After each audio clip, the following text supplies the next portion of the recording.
Savira. I'm a culinary art student at Pradita University, and today I'm gonna show you how I make Putri Mandi. Putri Mandi is a traditional dish from Java Island. It's funny because when you translate it into English, the name would be Showering Princess because Putri is princess and Mandi is taking a shower. Traditionally, Putri Mandi will looking like this and this and this. There are few components to make this dish, and one of them is the syrup. So all you need is 60 grams of brown sugar, and 50 milliliters of water. Okay. A little bit of fun fact, this is one of the dishes that I made at IPA Championship last year. So I think you guys gonna love it.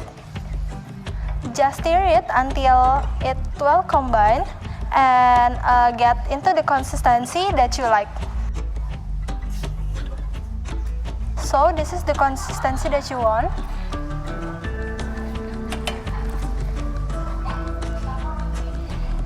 And you can set it aside. So for the next one, we're gonna make the filling, or Indonesian people call it unti. So all we need is 75 grams of grated young coconut, 50 grams of palm sugar, 38 milliliters of water, 2 grams of salt, pandan leaves, and a little bit of vanilla essence. Okay, all you need to do is just mix everything in a non-stick pan. So the grated young coconut, the palm sugar, water, salt, pandan leaves, and a little bit of vanilla essence. Oops.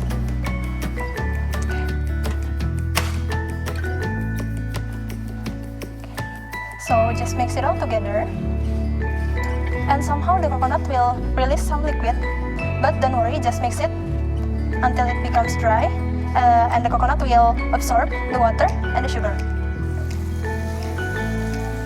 It smells really good. I really hope that you guys could smell it too, so don't forget to try it at home. So this is the result, and you can set it aside.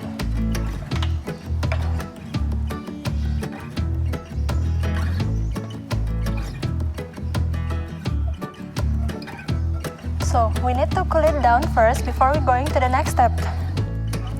So for the glutinous bowl, all you need is a mixture of 100 milliliters of coconut milk, 100 milliliters of water.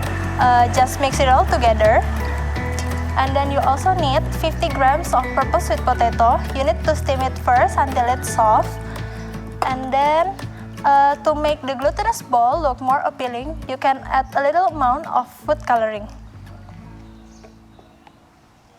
So the methods are,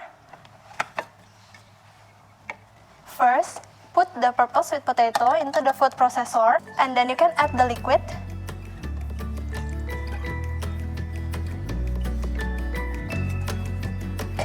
And then you can add a little amount of food coloring.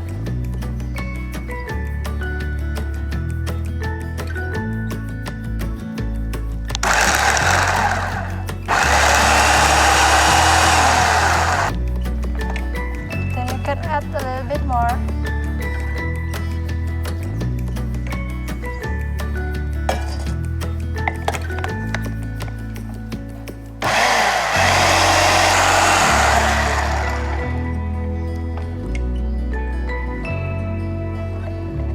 And then you can strain it. There you have it, and then you can use it for the glutinous bowl. So after the unti cooled down, gently roll them into a ball shape. I think it's about 5 grams each. It makes you easier to put into the glutinous bowl later. And then you can start boiling water. So we have our sweet potato mixture that we prepared earlier. And for the dry ingredients, we need 150 grams of glutinous rice flour, 25 grams of rice flour, a gram of salt, and a gram of slack lime. So just mix it all together.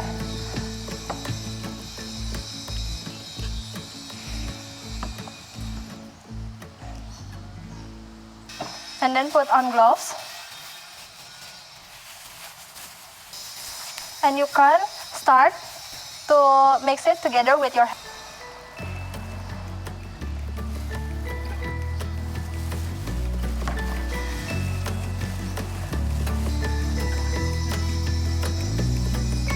Just gently knead the dough.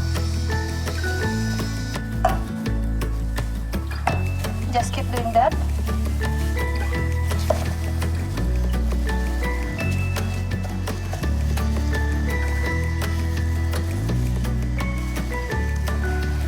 After the dough start to become a dough consistency like this, you can start putting it all together. First, scale the dough into about 8 grams each. Don't forget to cover the dough with a towel.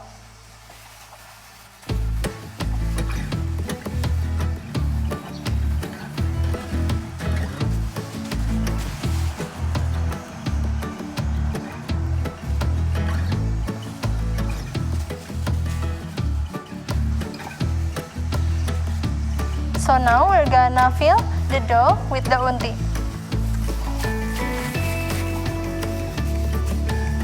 Press the dough and then put the unti in the middle of the dough and try to cover it up. Okay, one more time. Press the dough. Put the unti in the middle and cover it.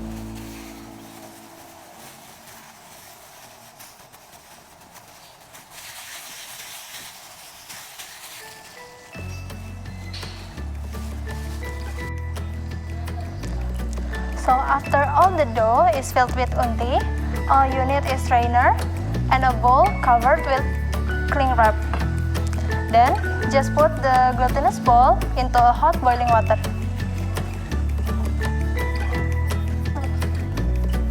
Yeah. You're gonna know it's cooked when it's floating. So you can take it out with little strainer. You can put it here to cool down before we assemble. Okay, so for the last component we have bubur sumsum. Here we have 300 grams of coconut milk, 220 milliliters of water, 40 grams of rice flour, a pinch of salt, and pandan leaf. We need to put the pandan leaves, the salt, and then put the water into the rice flour, and the rest you put it into the coconut milk. So mix a little bit of water with the rice flour. If you skip this step, you will have lumps on your bubur sumsum, so don't forget to do this step. If it's well combined, you can put it into the coconut milk mixture. Then you can turn on the stove and mix well. The mixture will soon turn into this kind of porridge consistency. That is the perfect time for you to turn off the stove.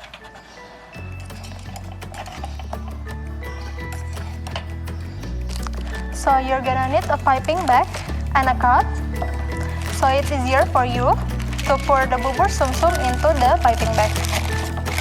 Just do like this.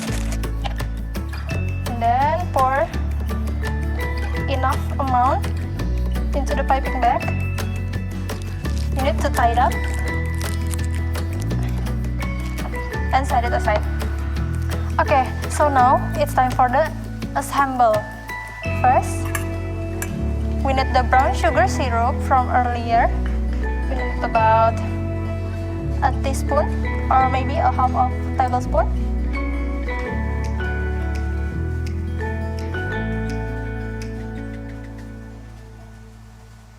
Next, Let's put the bubur sum-sum.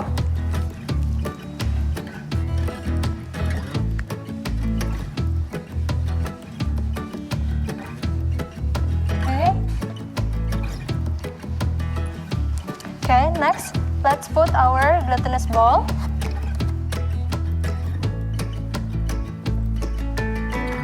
Okay, and lastly, I would like to add ceker ayam manis. This is one of Indonesian traditional sweet delicacies, or in Indonesia we call it Jajanan Pasar Indonesia, for texture and a little bit of color. Just a little bit at the top of the glutinous ball. You can always clean the mess, nobody will know.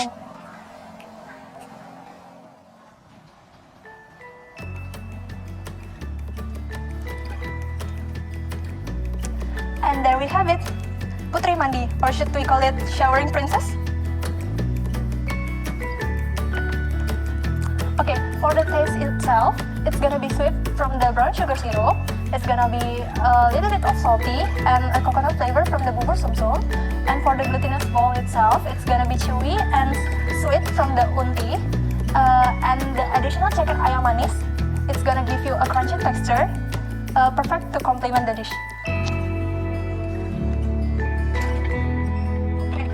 Benar aja.